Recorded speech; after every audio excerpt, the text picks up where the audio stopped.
Honourable Member for Sherwood Park, Fort Saskatchewan. Madam Speaker, I said a few weeks ago that the Liberals' Indigenous procurement scandal was the biggest scandal we've seen yet.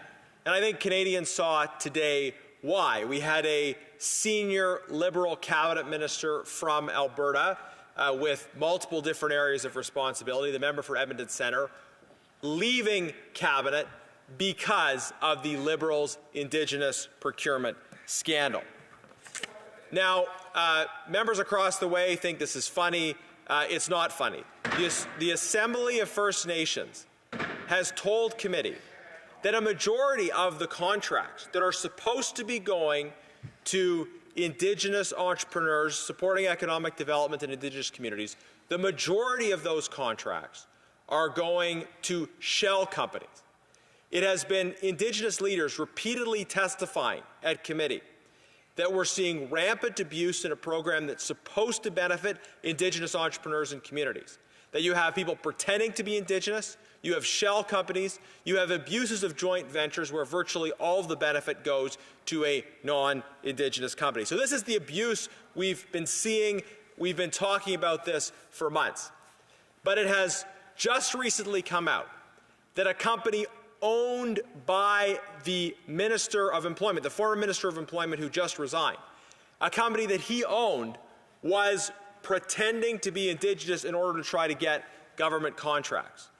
So not only are we seeing rampant abuse of this program, people who are not Indigenous pretending to be Indigenous or trying to take advantage of the program in other ways, but we have a member of the Liberal caucus, a former Minister of the Crown himself, owning a company that pretended to be Indigenous-owned when it was owned by a Minister of the Crown who is not Indigenous.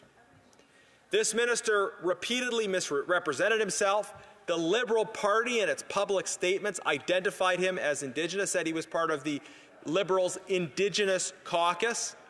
Every other member of that caucus, they still identify as Indigenous, but he acknowledges that he's not, even though he was a member of the Liberal Indigenous caucus. And we can see repeatedly in various situations how he falsely represented himself as being Indigenous, and that this was part of a political story he wanted to tell, but this also was the basis on which the company he owned pretended to be an Indigenous-owned company and tried to get contracts on that basis. Now, his company is not the only instance of abuse. Again, we have the AFN saying a majority of those getting these contracts.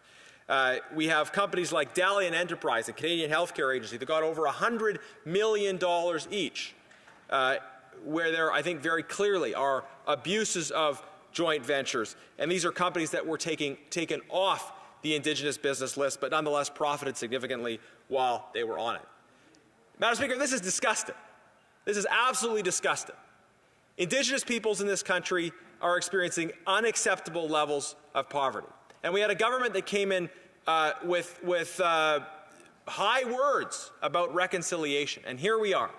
Here we are today. After 9 years, they came in promising reconciliation, and 9 years later, you have a minister of this government leaving cabinet because he pretended to be Indigenous, and he used that pretense to try to advance the commercial interests of his own private company getting contracts from the government. And this government defended him for far too long. He remains a member of the government caucus, and his company remains eligible for government contracts. So will the Liberals show some contrition tonight and recognize how badly they failed on reconciliation? The Honourable Parliamentary Secretary to the Minister of Indigenous Services. Thank you, Madam Speaker. I'd like to acknowledge that we are on the unceded territory of the Algonquin Anishinaabe people.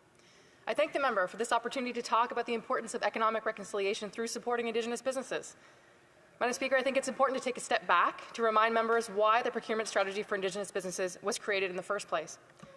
Indigenous peoples in Canada comprise approximately 5% of the overall population, yet historically businesses owned by First Nations, Inuit and Métis entrepreneurs were consistently winning a lower percentage of federal contracts. In the early 90s, the government saw an opportunity to facilitate Indigenous peoples' access to procurement opportunities. In 1995, the eligibility criteria for the current procurement strategy for Indigenous businesses, then under a slightly different name, was approved. Based on engagements with Indigenous organizations and business leaders, in 2021, Public Service and Procurement Canada, in collaboration with the Treasury Board of Canada Secretariat and Indigenous Services Canada, created more opportunities by implementing the mandatory minimum 5% Indigenous procurement target. Today, the procurement strategy for Indigenous businesses and the mandatory 5% target continue to be two important ways that the Government of Canada supports Indigenous businesses, including Indigenous entrepreneurs across the country. And we have heard many times from Indigenous partners how important this PSIB is for advancing economic reconciliation and supporting Indigenous businesses and entrepreneurs. Since we announced the 5% target, we have seen a surge in Indigenous entrepreneurs' interest and investment in the program. In contrast, the proportion of contracts going to Indigenous businesses in the Harper years never went above 1%. And now they're trying to undermine this critical program by focusing on the extremely rare instances of bad actors that do not represent the overall merit of the procurement strategy. Investing in Indigenous communities and building up Indigenous businesses and entrepreneurs benefits all Canadians. According to the 2022 National Indigenous Economic Strategy for Canada, the continued exclusion of Indigenous peoples costs the Canadian economy $27.7 billion every year. The National Indigenous Economic Development Board found that closing the existing employment gap could help lift over 150,000 Indigenous peoples out of poverty. There is a real cost to inaction. I'd like to be clear, Madam Speaker, we're working closely with Indigenous partners to improve the Indigenous procurement process and address these concerns. Together with Indigenous partners, we're gathering information and building the foundation for a co-developed, transformative Indigenous procurement strategy which supports economic reconciliation. One of the components of this co-developed strategy is the transfer of the Indigenous Business Directory to Indigenous partners. We know that First Nations, Inuit, and Métis are best positioned to define and verify Indigenous businesses. We will continue to work with Indigenous partners to co-develop a path forward that strengthens economic relationships with Indigenous entrepreneurs and businesses. These increased economic opportunities for First Nations, Inuit, and Métis peoples are vital to ensuring continued growth and prosperity for all of Canada. We'll continue to improve and support the program as it's vital for supporting Indigenous businesses and communities, and I hope that our Conservative colleagues will support us in doing that. Member for Sherwood Park v. Saskatchewan. Madam Speaker, it's really unbelievable that the government persists in their arrogant pretense that everything is totally fine. The member didn't at all mention the fact that today a Minister of the Crown left Cabinet because his company was trying to abuse this program. She said extremely rare instances of bad actors. That's completely the opposite of what we were told by the Assembly of First Nations, by many other Indigenous leaders. So the government isn't listening because Indigenous leaders are telling us that abuses are rampant in this program, that there are companies that have gotten hundreds of millions of dollars through abuses who are not Indigenous benefiting from this. You have a member of the Liberal caucus who is a bad actor in this whole process. Again, will the government show some humility and stop pretending everything's fine, listen to Indigenous leaders, and actually recognize that there's a big problem? The Honourable Parliamentary Secretary. Madam Speaker, I'll be happy to go into more detail about what happens in those rare occurrences where concerns with supplier integrity is suspected. If a department or agency has concerns about supplier integrity or misconduct at any point in a procurement process, they can refer the matter to Public Services and Procurement Canada's Office of Supplier Integrity and Compliance.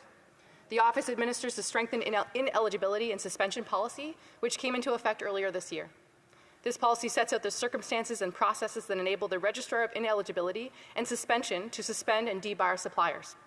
This includes suppliers who have been charged with or convicted of a specific offence or have been found to lack business integrity or business honesty in a manner that directly affects their present responsibility.